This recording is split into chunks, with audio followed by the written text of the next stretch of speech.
das war ein Privileg, das zu erleben in der vergangenen Woche. Einfach zu sehen, wie wir als Kirche sowas dann veranstalten könnten für Leute in Wandsbek.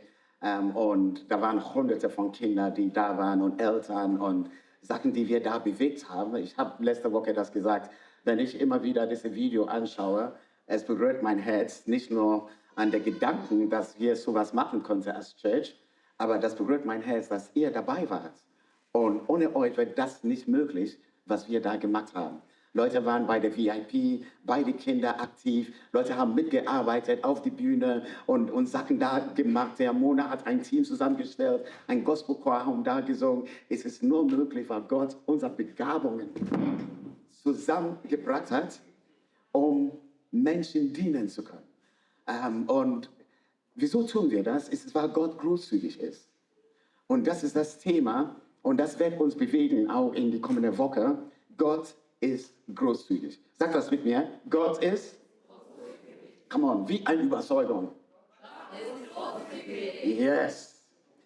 Und wir wollen lernen, wie wir auch großzügig sein können.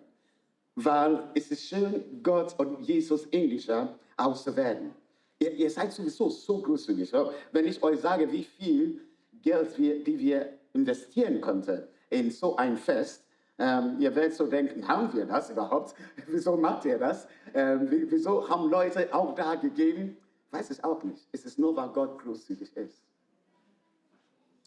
Wenn du erkennst, wie großzügig Gott ist, kannst du deine Hände öffnen.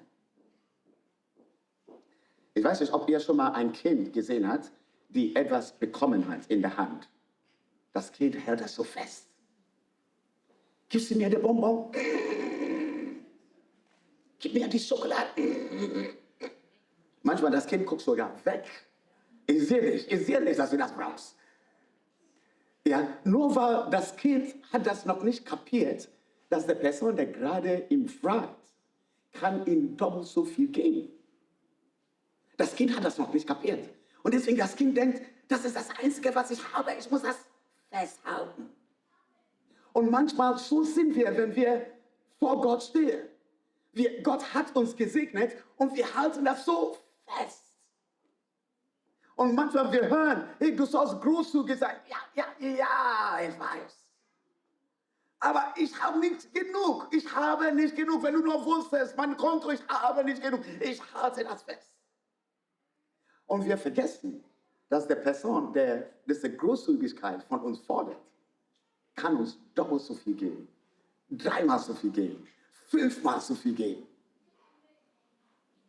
Ist das nicht erschreckend? Und das wird uns so bewegen. Gott ist großzügig und er beginnt mit uns mit seiner Großzügigkeit. Man muss mal überlegen. Einige kennen die Schöpfungsgeschichte, ja, der erste Tag, zweite Tag, dritte Tag, vierte Tag. Ja, Gott hat Dinge geschaffen. Wann wurde der Mensch geschaffen? Genau, am 6. Tag. Am 6. Tag. Moment, er hat nicht den Mensch am 1. Tag geschaffen, da wäre gar nichts vorhanden. Er hat alles geschaffen, was schön war. Er sagte selbst, was ich geschaffen habe, ist gut. Super. Er hat das selbst betrachtet und er sagt, wow, I feel good, dass ich das gemacht habe. Und am Ende des 6. Tag hat er gesagt, jetzt wird der Mensch geschaffen und soll das genießen, was ich schon geschaffen habe. Er hat den Mensch in einen Garten hineingepflanzt, der schon fertig war, schön war. Gott ist großzügig und es ist nicht so, dass der Mensch das überhaupt verdient hat. Gott hat gesagt, hey, bevor du überhaupt was machen kannst, genieße, was ich dir gegeben habe. Das ist ein toller Garten. Das ist der Gedanke von unserem Gott. Er ist großzügig. Eine Bibelstelle, die einige Leute kennen, auswendig, Johannes 3,16. Denn Gott hat der Welt so geliebt, dass er seinen einzigen Sohn hingab. Und das ist das Bild von Gott. Er ist ein gebender Gott. Von Anfang an. Und wenn du weißt, dass ein Gott ein gebender Gott ist, du traust ihm noch mehr zu. Jakobus 1 und Vers 17. Alles, was gut und vollkommen ist, wird uns von oben geschenkt. Von Gott, der alle Lichter des Himmels erschuf. Anders als sie, er ändert sich nicht. Er wechselt sich nicht zwischen heute er ist Licht und manchmal er ist finster. Nee, er bleibt ein Gott, der gerne von oben herab Dinge schenkt in dein Leben hinein. Das ist die Großzügigkeit von unserem Gott. Freunde, wieso sollen wir das lernen? Und ich sage lernen, weil ich glaube, viele von uns wollen großzügig sein, aber wir wissen nicht, dass es ein Lernweg ist, großzügig zu sein. Ja, und wieso sollen wir das lernen? So 3 Gründe. Um Gott ähnlicher zu werden. Das ist das Erste. So, wenn wir sagen, wir wollen wie unser Papa sein, wir wollen wie Jesus sein, dann seine Eigenschaft, großzügig zu sein, ist etwas, die er in unser Leben hineinlegen will, dass wir das auch lernen durften. Zweiter Gedanke, weil Geben auch schwer ist. Deswegen, wir müssen das lernen. So ist genau wie Fasten. Ja? Einige von uns haben gefastet mit mir letzte Woche. Ist schwer. Man hat Hunger. Aber es ist ein Lernweg mit uns. Ja, so ist es wie, ja, es tut weh, es ist unangenehm, aber ich will das lernen. Und so ist auch Großzügigkeit. Und drittens, da ist eine Belohnung. Da ist eine Belohnung, Freunde. Manchmal man denkt, die Verheißungen Gottes sind Ja und Amen. Nicht alle. Nicht alle. So unsere Rettung, dass er uns gerettet hat, ist ohne eine Bedingung. So seine Verheißung, gewisse Verheißungen, ist bedingungslos. Egal was du tust, er liebt uns. Egal was du tust, er ist bei dir. So, das ist eine Verheißung, die bedingungslos ist. Aber das sind gewisse Verheißungen, wenn wir das tun, Gott bewegt sich in uns. Und eins ist lernen, großzügig zu sein. Und ich will euch hineinnehmen in einige Gedanken. Die Bibel ist voll von Verheißungen. Es ist voll von Verheißungen. Dinge, die Gott tun will, wenn wir Vertrauen ausdrücken können. Und jetzt gehe ich in das dritte Gedanken. Belohnung, weil du großzügig bist. Das erste, eine Belohnung, die du erleben wirst.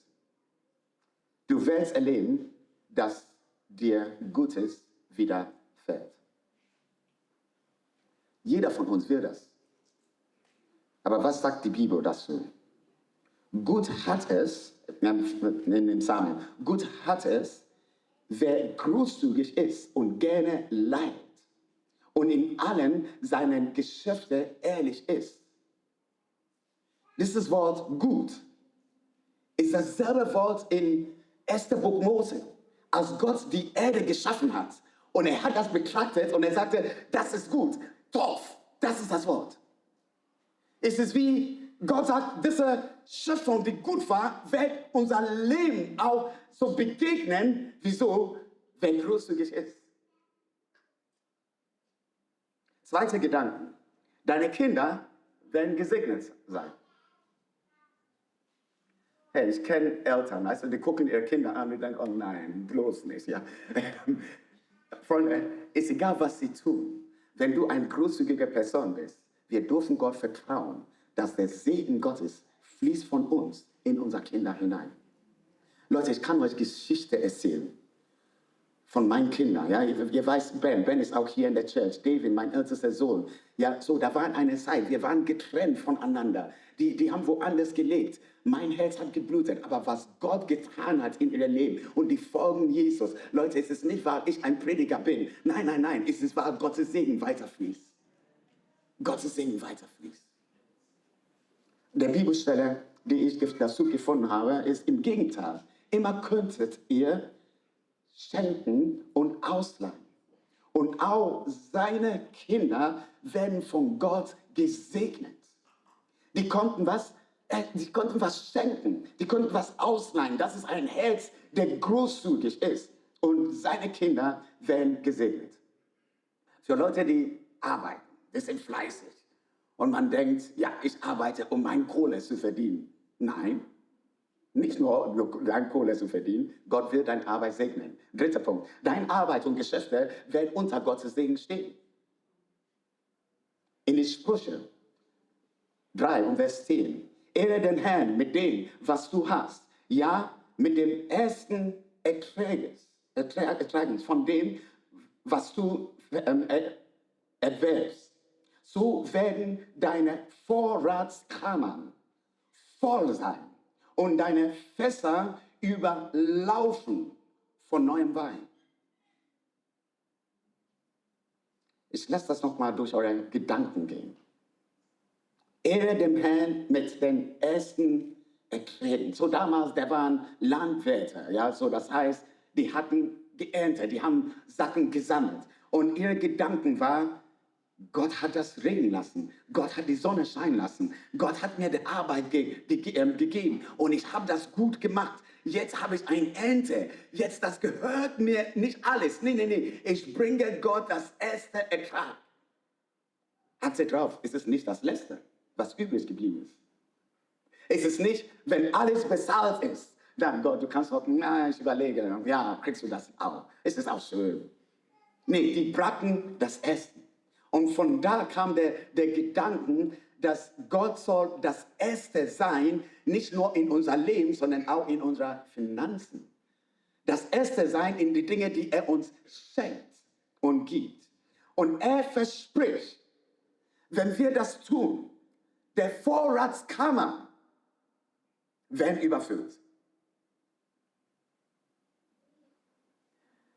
Ein anderer Bibelstelle, wer großzügig gibt, wird selbst reich belohnt. Und wer anderen satt macht, wird auch für sich selbst genug haben. Ey, dieses Prinzip ist in der Welt ist es unmöglich, oder? Also, eigentlich wir sagen, desto mehr das du hast, dann hast du das. Gott sagt, nein, desto mehr das du gibst, du wirst genug haben. Freunde, das ist, wo Glaube aktiv ist. Weil wenn du das hier liest mit einem logischen Denken, dein Denken wird sagen, nein. Aber wenn du das mit einer Glaubenshaltung liest, dann etwas in dir sagt, ich will Jesus ähnlicher werden, ich will Gott ähnlicher werden, auch besonders bei unserer Arbeit. Eine letzte Bibelstelle zu diesen Gedanken. Gib gerne, ohne zu klagen. Gib gerne, ohne zu klagen. Dann wird euch der Herr, euer Gott, bei allem, was ihr tut, segnen.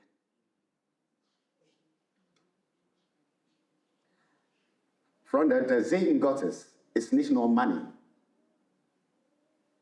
Der Segen Gottes ist wohl zu sein, auch in deiner Arbeit. Wohl zu haben in unseren Beziehungen. Gesund zu denken. Gesund zu analysieren und Weisheit zu haben. Es ist alles Segen Gottes. Und einige denken, oh, wieso habe ich einen Fehler da gemacht? Wieso? Denk dran, ob du eine großzügige Person bist. Weil manchmal wir denken, nur wenn wir großzügig sind, dann unsere Finanzen werden gesegnet. Nein. Segen an sich. Ich habe euch eine Definition von Segen. Barak. Das heißt Barak. Ja, wenn ihr das hilft mir immer an Barack Obama zu denken. Ja? Barak. So, notiert dieses Wort, ja? Und irgendwann, wenn du jemanden siehst, sagst du, hey, Barak. Wohlergehen. Es wird dir wohl sein. In einer Phase, wo da so viel Depression in dieser Welt ist. In einer Phase, wo Leute denken, ich habe keine Kraft, um das zu machen, Es wird dir wohlergehen. Nicht, weil du viel hast, sondern weil du ein Geber bist. Kann jemand Amen sagen? Gunst vor Gott. Wir haben das Buch Ruth gelesen und einige haben das mitgelesen, wie es ist so passiert. Es ist wie Gott arbeitet hinter die Kulissen und Dinge passieren für uns. Und Ruth, es ist nur wir werden sagen, ist ein Zufall, dass Boas sie getroffen hat. Nein, Gott hat alles arrangiert. Das war ein Zufall, dass sie genug Ernte hatte und was zu essen hatte. Nee. Gott hat das genau beobachtet und das gemacht. Segen, Gunst vor Gott. Es wird sehr oft mit der Verbindung mit der Segen Abrahams zu tun. Nicht nur materiell, sondern auch umfassend. Das ist ein Leben, das ist ein Schutz, das ist Fruchtbarkeit, die er uns gibt. Eine innerliche Erfüllung. Mein Gebet ist, dass wir, Freunde, in dieser Kirche, dass wir nicht nur jammern über Segen. Ich will gerne, dass wir wirklich gesegnet sind. In aller Hinsicht. Wirklich, das ist mein Herz. Weil wenn wir so gesegnet sind, dann können wir so ein Stadtteilfest machen und andere Menschen segnen. Und wir dürfen mehr bewegen. Wir dürfen mehr bewegen. Wir dürfen zeigen, dass unser Gott ein großzügiger Gott ist. Wir dürfen das. Vierter Gedanke. Du wirst glücklich und erfüllt sein. In Apostelgeschichte 20 und 35. Ich habe euch allen Lebensbereichen gezeigt, dass es richtig ist, so zu arbeiten und für die Schwachen zu sorgen. Das ist die erste Gemeinde. Okay, und die Leute haben gearbeitet.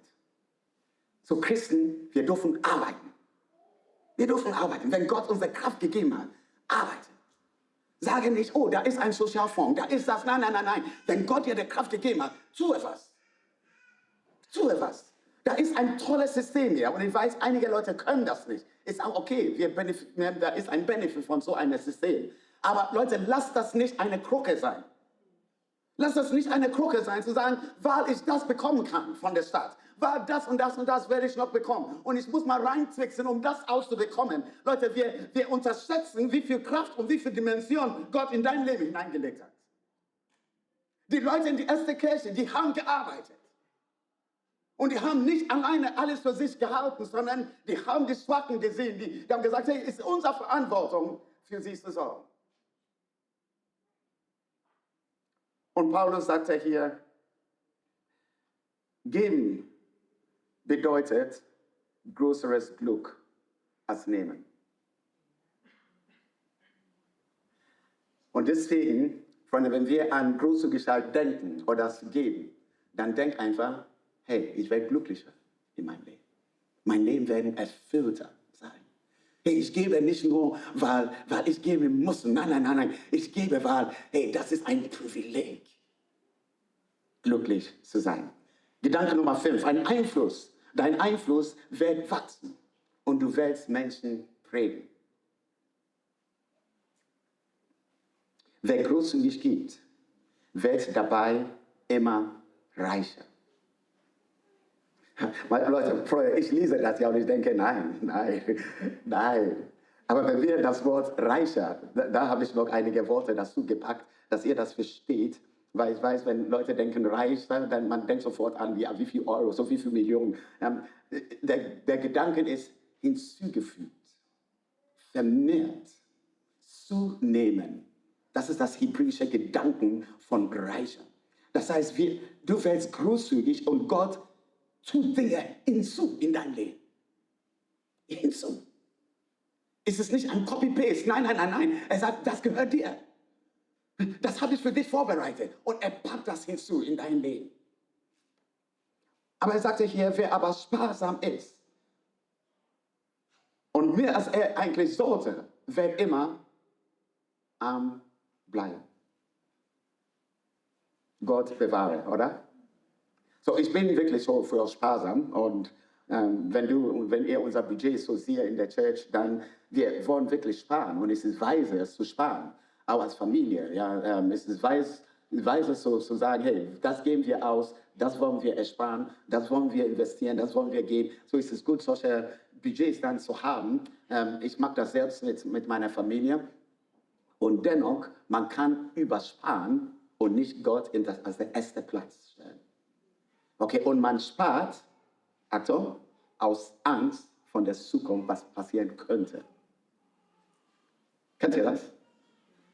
Da schließt man alle Verträge, alle Versicherungsverträge. Ja, ich brauche das, weil man Angst hat.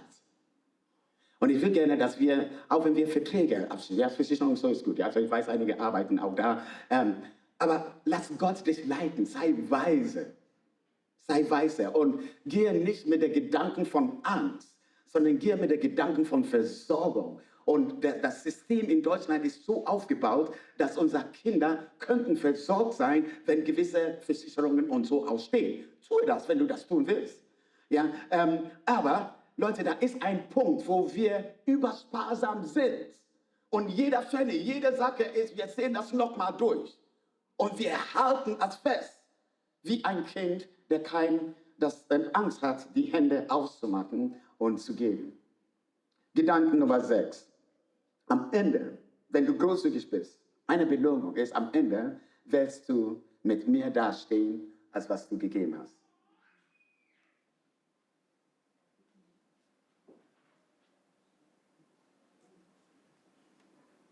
Gibt es eine Bibelstelle dazu? Ja. Gibt und ihr werdet bekommen. Und dann fängt Jesus an, das zu beschreiben, was ihr bekommen werdet. Es ist nicht nur gibt und du kriegst das zurück. Er sagt, was ihr verschenkt, wird anständig, ja großzügig bemessen. Mit beträchtlicher Zugabe zu euch zurückfließen. Nach dem Maß, mit dem ihr gebt, werdet ihr zurückbekommen. Hier beschreibt Jesus, dass du eigentlich mehr bekommen werdest, wenn er dich segnen wird. Es ist wie dieses Kind, der sagt, ja, ich habe meine Schokolade in der Hand, ich habe mein Geld in der Hand.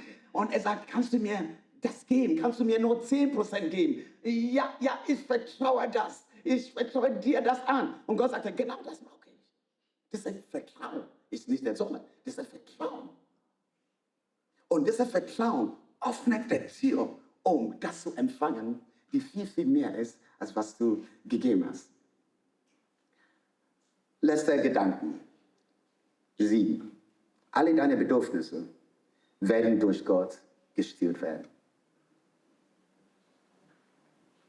Alle.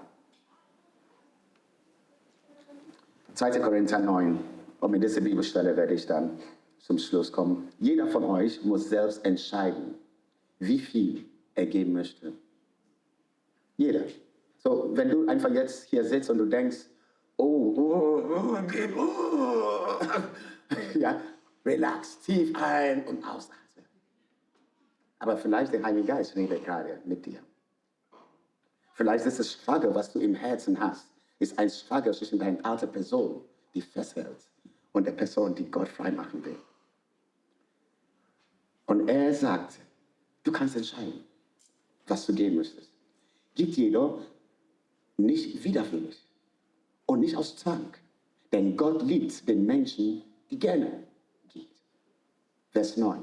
Er wird euch großzügig mit allem versorgen, was ihr braucht. Steht das Wort allem? Er wird uns mit ein bisschen, ein bisschen. Wenn du betest und hoffst, ja, er wird dir nur ein bisschen noch geben, mit was du brauchst. Nein, das steht allem. Ihr werdet haben, was ihr braucht. Und ihr werdet sogar noch etwas übrig behalten können. Kennt ihr noch das Geschichte von Ruth? Kennt ihr das noch? Ja, sie hat mit Boas gegessen. Und am Ende, sie hatte sogar noch was zurückhalten können. Sie ist zu ihrer Schwiegermama gegangen und sagt, Schwiegermama, guck, ich habe was noch übrig. Ich habe gegessen, ich war satt, ist alles da. Hier, ich habe was übrig. Und ich glaube, Freunde, der Kirche Jesus soll so großzügig sein, weil unser Gott großzügig ist. Und ich glaube, dass wir Möglichkeiten haben, unser Stadthaus zu segnen. Und da werden noch mehr zurückkommen zu uns. Er wird uns das geben, was wir brauchen. Wir brauchen ein Gebäude. Ich glaube, Gott das geben wird. Wir brauchen Mitarbeiter. Gott wird Mitarbeiter freisetzen. Aber sind wir treu mit einem Herz, der großzügig ist? Freunde, deswegen machen wir so eine Stadthaus, ja, wo wir sagen, wir investieren Geld als Kirche. Eigentlich, wir könnten sagen, eigentlich ist es gut, das Geld zu sparen, dass wir irgendwann dann ein Gebäude kaufen können. Victor, bloß, was ist denn mit dir los? Die Prinzipien bewegen mich. Diese Prinzipien bewegen mich, Freunde. Ich und meine Familie, wir setzen uns jeden Sonntag, jedes Jahr hin und wir fragen, hey Gott, ja, wir geben unser Zehnten, 10% von was wir verdienen. Auch von dieser Church, ja, ich verdiene Geld von dieser Church, ja. Und ich gebe 10% hinein. Aber über die Jahre, meine Frau und ich überlegen, hey, ist es nur 10% oder können wir lernen, großzügiger zu werden? Weil man kann das abhaken, als ich habe das gegeben, das war's. Und dadurch, du schließt dein Herz nur zu einem Regel und nicht offen zu sein, um großzügiger zu werden. Freunde, was sind die Hindernisse, wo wir durchbrechen müssen? Ich will mit euch wirklich ehrlich sein. Das sind zwei Sachen. Der Welt schreit mit uns und wir hören das. Du hast nicht genug. Halte das fest. Du hast nicht genug Geld. Du hast nicht genug Kraft. Du hast nicht genug. Halte das fest, was du hast. Das ist, was wir ständig hören. Und deswegen bin ich mit euch durch die Bibelstellen gegangen, dass wir sehen, was Gott sagt. Weil mein Appell ist, obwohl manchmal diese Stimme da ist, du hast nicht genug, können wir trotz dieser Stimme immer noch unser Gott vertrauen. Und sagen, ich glaube immer noch an, was dein Wort sagt und nicht, was die Welt sagt. Dass ich glaube, dass wenn ich großzügig bin, dass ich mehr als genug haben werde. Kann ich das immer noch glauben, dass mein Konto nicht das Aussagen haben kann über mein Leben, sondern Gott selbst? Kann ich das glauben, dass meine Kinder gesegnet werden? Und meine Kinder gesegnet werden, weil ich treu bin und ich habe ein Herz der Großzügigkeit? Kann ich glauben, dass meine Arbeit wird gesegnet werden, weil ich großzügig bin? Kann ich so glauben, dass ich Einflusser sein werde bei der Arbeit, wo ich bin, weil ich ein großzügiger Person bin? Ja, ich will das glauben. Freunde, aber ich war nicht immer da. Ich war nicht immer da. Ich hatte genug Ausreden.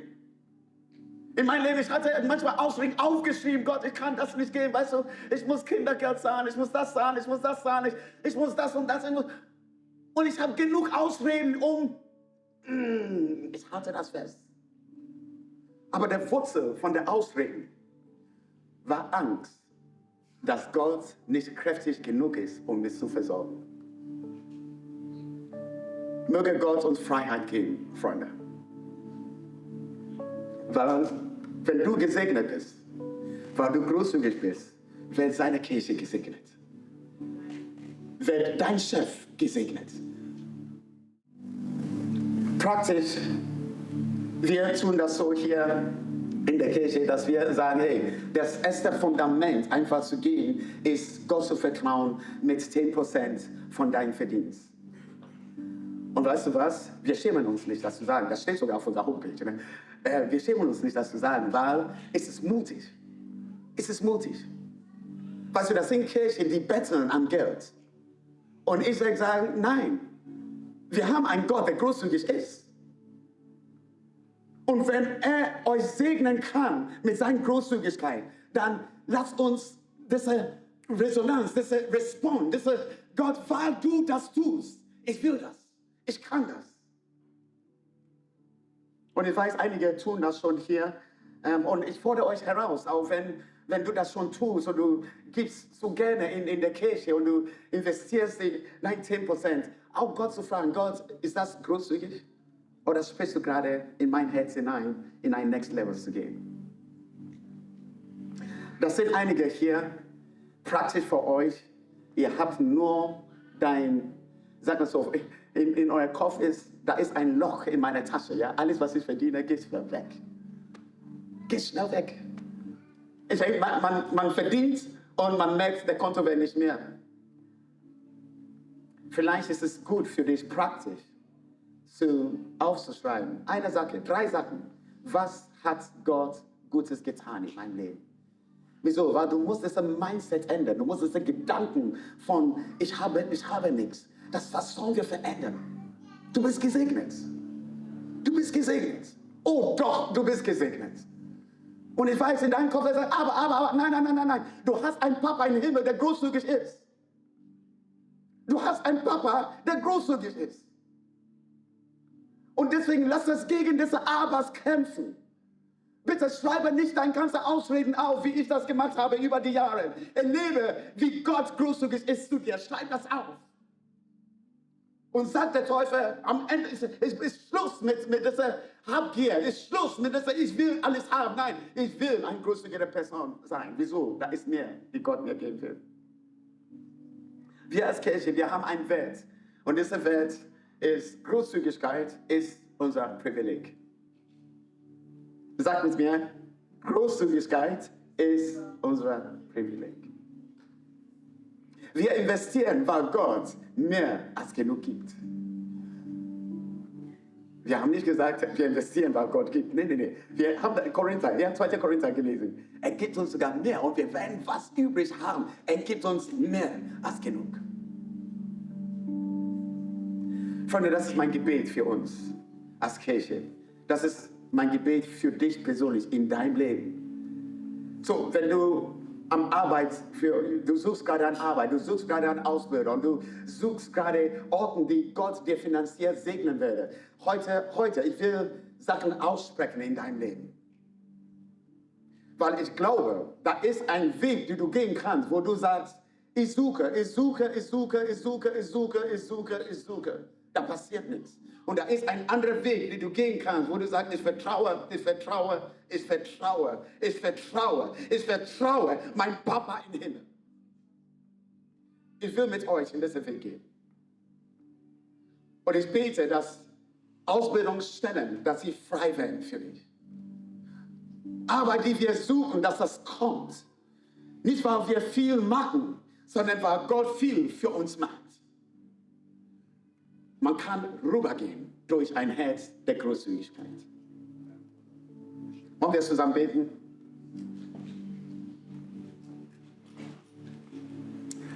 Oh Jesus, wir lesen dein Wort und manchmal das fordert uns heraus. Es fordert uns heraus, weil wir wissen, manchmal zu geben ist schwer. Manchmal unser Ist-Zustand spricht lauter als der Glaube, den wir haben. Manchmal wir sind so erzogen, so sparsam zu sein, dass wir gar nicht loslassen wollen. Manchmal wir haben Angst, weil unsere Eltern arm waren und mein Großvater war auch arm. Und deswegen, ich will nichts geben, weil ich werde auch arm. Das sind so viele Ausreden, die durch unseren Kopf gehen. Aber ich bete für einen Moment deines Geistes, wo du uns freisetzt. Herr, genau wie du mich immer wieder freisetzt von dieser Mentalität. Fast jeder Migranten, der hier reingekommen ist oder hier geboren ist, wir haben Armut erlebt. Und unser Herz ist mehr wie halte durch. Setz uns frei. Und wir wollen mehr über deine Großzügigkeit sprechen, Jesus. Wir wollen mehr das erleben, wie du diese Großzügigkeit nicht nur bist in Person, sondern du tust das in unser Leben hinein. Wir wollen dir ähnlicher werden. Gib uns die Gnade. Gib uns die Kraft dazu. In Jesu Namen. In Jesu Namen. Freunde, wir singen ein Lied zusammen und durch das Lied könnt ihr euer Gebet auch ausdrücken zu Gott.